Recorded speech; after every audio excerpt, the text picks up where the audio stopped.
नमस्कार मंडळी, स्वागत आहे तुमचं आपल्या मिनी ब्लॉगमध्ये. काल मिनी ब्लॉग अपलोड करायला शक्य नाही झालं कारण काल आपले मंडळाचे खूप सारे कार्यक्रम होते. ते आज बघा ब्लॉगमध्ये. सकाळी सकाळी ते आलेला होता आरतीसाठी. सगळेजण आरतीला जमलेले होते. मग आरती वगैरे झाल्यावर आमचं डिस्कशन चाललं. गणपतीचा महाप्रसादाचा कार्यक्रम आहे. तर मग त्याच्यानंतर आम्ही निघालो गावात. आपल्याला किराणा वगैरे सगळं घ्यायचं होतं. मी शित्या, टिक्का, खजिनदार आपला. त्याच्यानंतर मग घेतली आम्ही बाजरी दळायला टाकली.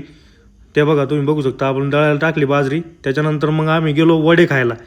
हे आपलं गावातलं सोनेतलं एक नंबर वडापाव, शिवबा वडापाव. त्याच्यानंतर मग घेतलं आले वडे. मग टिक्का बघा, टिक्का खातोय, वडा खजिनदार खातोय वडा. आम्ही खाल्ले वडे खाऊन झाल्यावर मग तुम्ही बघू शकता आम्ही कुठे गेलो होतो कटिंगला. कटिंग वगैरे करून झाली. मग त्याच्यानंतर आलो दुपारी घरी. थोडासा घेतला ब्रेक झाल्यानंतर परत निघालो मग मंडळाकडं संध्याकाळी. आणि आजच्या ब्लॉगमध्ये खूप सारी गंमत आहे, नक्की आवर्जून बघा सगळ्यांनी. तोपर्यंत मंडळात आपले लहान मोठे कार्यकर्ते जमा झालेले होते. आपले तांबे महाराज वगैरे सगळेजण वाट बघत होते. आणि आपल्या तिथं मंडळात आज रांगोळीचा कार्यक्रम पण होता. रांगोळी स्पर्धा ठेवली होती. हे बघा अमोलचे टिक्काचे भांडणं चालले होते ते ट्रॉफीचे फोटो काढण्यावरून. त्याच्यानंतर मग सगळेजण आरतीला जमा झाले. आरतीची वेळ झाली होती, सगळेजण आरतीला जमा झाले. ते बघा तिकडं आपली रांगोळी स्पर्धा पण चालली होती. आरतीची वेळ होईपर्यंत आपल्याला रांगोळी संपवायची होती. तोपर्यंत आला बबल्या नगरवरून एकदम धावत पळत आला होता. रांगोळीचे स्पर्धक रांगोळी काढत होते. आपल्याला नंबर काढायचे होते रांगोळीचे आरती झाल्यानंतर. मग सगळेजण झाले जमा. आरतीची वेळ झाली. आरती करता सगळे थांबलेले होते. मग त्याच्यानंतर आरती सुरू झाली. आणि नेहमीप्रमाणे सगळे लहान मोठे जे आपलं तरुण मंडळ सगळेजण आरतीला हजर होते. आरती झाल्यानंतर प्रसाद वाटप झालं. नंतर प्रसाद आपले श्रद्धेश भाऊ प्रसादाचं ग्रहण करताना. नंतर मग आपलं नियोजन चाललं होतं महाप्रसादाचं. शुक्रवारी आपला महाप्रसाद आहे. तेवढ्यात एक चिमुकली गायक गाणं म्हणून दाखवत होती. त्याच्यानंतर मग आपले विशाल भाऊ जे आहेत त्यांचे चिरंजीव झुके गाणे सालाची रिहर्सल करत होते. हे बघा तुम्ही किती भारी ॲक्टिंग करतोय झुके गाणे साला. त्याच्यानंतर जे आपण स्पर्धा ठेवल्या होत्या सगळेजण त्याची आतुरतेने वाट बघत होते. सगळे खुर्च्या वगैरे जमा करत होते. सगळ्यांना आनंद झाला होता. सगळे नाचत होते. हे बघा सगळ्यांनी खुर्च्या मांडल्या. मग सगळ्यांनी तयारी केली. संगीत खुर्ची, फुगे फोड असे बरेच विविध गेम होते. ते तुम्हाला व्हिडिओमध्ये दिसतीलच. हे बघा पोरं कसे पळतायत. एकदम एक नंबर म्हणजे असं एंटरटेनिंग प्रोग्राम जो म्हणतो तसा काल झालेला होता. संगीत खुर्चीमध्ये सगळे लहानांपासून मोठ्यांपर्यंत सगळ्यांचा सहभाग होता. त्याच्यानंतर लहान मुलांची फुगे फोड स्पर्धा झाली. फुगे फोड स्पर्धेमध्ये अतिशय उत्स्फूर्त असा प्रतिसाद होता. सगळेजण एकमेकाचे फुगे फोडत होते. हे बघा आता चालू होईल फुगे फोड. सगळेजण तयार झालेले होते फुगे फोड स्पर्धेसाठी. हे बघा झालं चालू यांचं फुगे फोड. आणि असे कार्यक्रम कोणाकोणाचे मंडळात झालेले हे जरूर मेन्शन करा कमेंटमध्ये. आणि तुम्ही बघा आपल्या मंडळात एक नंबर असे कार्यक्रम घेण्यात आलेले होते. सगळ्यांचा अतिशय जोरदार प्रतिसाद आपल्या मंडळाला भेटला होता. सगळे कॉलनीतले लहान छोटे मोठे मुलं. त्याच्यानंतर मग महिला वर्गाची आपण संगीत खुर्ची ठेवली होती. खेळ पैठणीचा जो म्हणतो आपण तो खेळ पैठणीचा आपण चालू केलेला होता.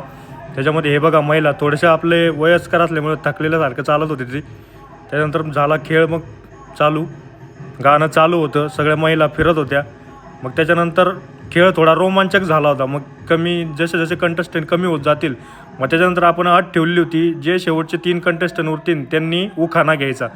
हे बघा सगळेजण उखाणा घेत आहेत. काकडे मावशींनी पण अतिशय छान उखाणा घेतला.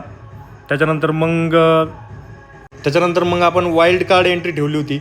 जे महिला कोणी उखाणा घेतील त्यांना आपण संगीत खुर्चीमध्ये जागा देणार होतो. त्याच्यानंतर मग या मावशींनी उखाणा घेतला आणि त्यांना आपण वाईल्ड कार्ड एंट्री दिली मग संगीत खुर्चीमध्ये. हे बघा तुम्ही बघू शकता आता ते संगीत खुर्चीमध्ये ॲड झाल्या होत्या.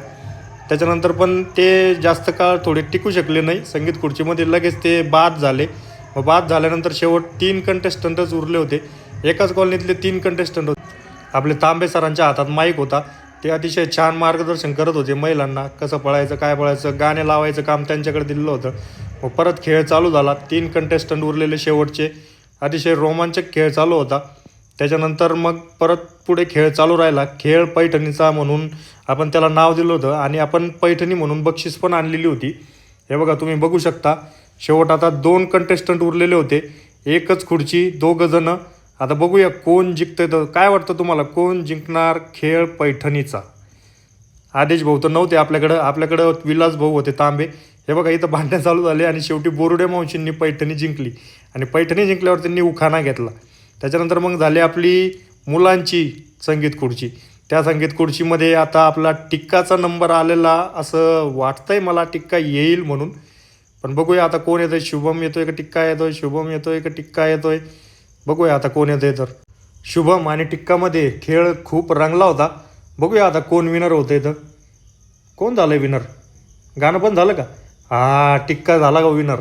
टिक्का हसत हसत नाचत नाचतच आला संगीत खुर्चीचा विनर म्हणून. त्याच्यानंतर मग आपण ठेवलं होतं बक्षीस वितरण. मग त्याच्यानंतर आपण सगळ्यांना बक्षीस दिले, ज्यांनी ज्यांनी स्पर्धेत सहभाग घेतला होता त्यांना सगळ्यांना बक्षीस वितरण केलं.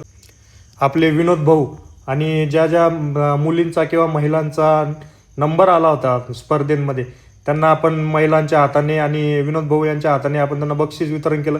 त्याच्यानंतर खेळ पैठणीचा मध्ये पैठणी विनर बोरुडे मावशींना आपण पैठणी दिली आणि त्याच्यानंतर आपला दिवस संपला. धन्यवाद. गणपती बाप्पा मोरया.